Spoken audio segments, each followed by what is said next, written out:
Lisa, bagian 35, karya S.R. Kusuma yang dibacakan oleh penulisnya sendiri. Melihat hal itu, Saga kemudian menegur Erika. Terlihat jelas olehnya wajah Erika berubah. Entahlah, ia tidak tahu apa yang sedang gadis itu pikirkan. Tak banyak bicara, Erika kemudian meminta izin pulang. Dan Saga pun kembali dengan kesibukannya melukis. Sampai akhirnya Naya datang membuat suasana kembali ceria. Naya, gadis itu selalu mengingatkannya kepada Lisa. Mereka memiliki wajah yang sangat mirip satu sama lain. Dari tatapan mata yang sayu, senyumnya yang manis, bahkan tutur kata dan bahasa tubuhnya hampir menyerupai Lisa. Banyak yang mengatakan Naya adalah Lisa dalam ukuran yang lebih kecil. Naya sempat menanyakan perihal banyaknya makanan kepada Saga. Dan Saga meminta Naya untuk menemaninya menghabiskan makanan di hadapannya itu. Tentu saja Naya dengan senang hati menerima tawaran dari Saga. Apalagi makanan yang Erika bawakan untuk Saga sangat menggugah selera. Naya tidak mempedulikan dari mana asal makanan itu, karena bagi Naya makanan di hadapannya adalah sebuah rezeki yang tidak pantas untuk ditolak. Melihat Naya makan dengan lahap, Saga pun merasa senang.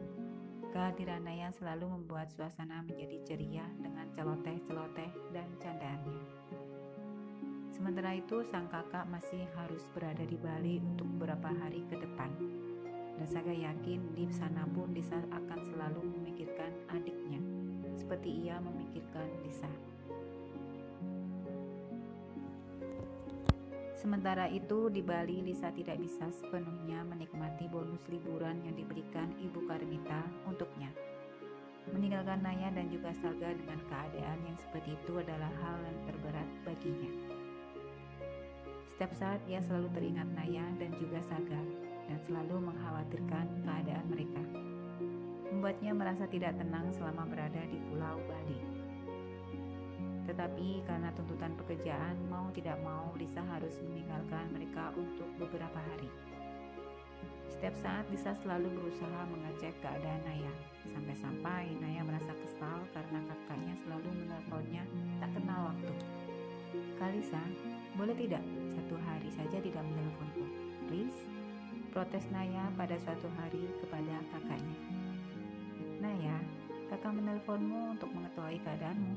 Apakah kamu baik-baik saja selama kakak di Bali? Sahut Lisa. Kak, aku di sini baik-baik saja. Aku sudah besar dan aku sudah bisa mengurus diriku sendiri. Jadi kakak tidak usah cemas ya, ujar Naya. Oh, jadi ada yang merasa sudah besar nih, sudah bisa mengurus diri sendiri. Baguslah. Tapi dengar ya, kakak tetap saja mengkhawatirkanmu. Bagaimana dengan makanmu? Apakah kamu bisa bangun pagi? Kamu sarapan apa? Dan astaga kak, berhentilah mencemaskanku. Kakak pikir aku anak kecil. Potong Naya. Kakak tidak peduli. Bagi kakak, kamu adalah gadis kecil kakak. Ah iya baik, terserah kakak sajalah. Kalau begitu cepatlah pulang. Aku merindukanmu, ucap Naya manja. Kakak tahu, setiap aku bangun pagi dan tidak menemukan kakak, aku menjadi sedih. Memang ada Kak Sinta yang menemaniku selama kakak di Bali. Kak Sinta baik, pandai memasak. Bahkan masakan Kak Sinta lebih enak dari masakan kakak. Tapi kakaklah yang terbaik. Aku sangat merindukan kakak. Lisa tersenyum mendengar celoteh adiknya. Namun begitu, ia merasa sangat bersalah telah meninggalkan adiknya cukup lama. Lisa sebelumnya telah meminta Sinta, salah satu karyawan rumah mode, untuk menemani Naya selama ia berada di Bali. Dengan begitu, ia akan merasa tenang selama bertugas di Pulau Dewata itu. Meskipun itu tidak banyak membantu, karena Lisa masih saja merasa khawatir menyekal Naya dan juga Saga.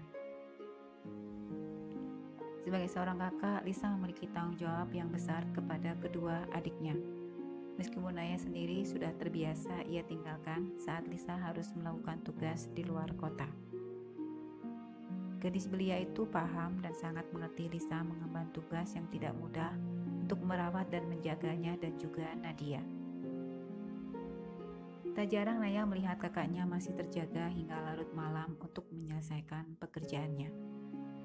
Demi menafkahi kedua adiknya, Lisa hampir tidak memiliki waktu untuk dirinya sendiri bersenang-senang. Lisa sadar beban di pundaknya sangat berat. Bahkan Lisa tidak pernah membayangkan dirinya berada di posisi seperti ini, menggantikan peran orang tuanya untuk kedua adiknya yang sangat ia cintai. "Kakak akan cepat pulang, sayang," kata Lisa mencoba menghibur hati Naya. Dan akhirnya Lisa memutuskan untuk pulang lebih awal.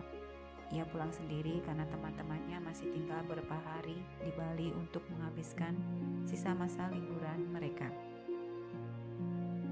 Lisa sengaja tidak memberitahu Saga maupun Naya sebelumnya kalau ia akan pulang hari ini. Lisa ingin memberi kejutan kepada mereka. Sesampainya Lisa di bandara, ia langsung meluncur ke taman untuk menemui Saga. Sementara koper dan beberapa oleh-oleh ia titipkan kepada sopir yang menjemputnya untuk disimpan di rumah Mbak Cuku. Karena ia akan menemui Ibu Karmita untuk membicarakan beberapa hal. Lisa membawa beberapa bingkisan oleh-oleh untuk Saga. Dengan wajah ceria, Lisa berjalan menuju taman di mana Saga sering melakukan aktivitas melukisnya. Hari ini cuaca cukup bersahabat sehingga membuat pengunjung taman terlihat bersemangat melakukan aktivitas. Lisa berjalan sembari sesekali tersenyum bayangan tak lama lagi ia akan bertemu dengan Saga. Hingga akhirnya Lisa melihat Saga sedang bersama seorang gadis. Mereka terlihat sedang berbincang-bincang dengan akrab. Sejenak Lisa merasa ragu untuk meneruskan langkahnya. Mungkin gadis itu pelanggan Saga yang sedang akan dilukis wajahnya, bisik Lisa dalam hati. Dan hai, sapanya kemudian. Bersambung, selamat membaca. Terima kasih.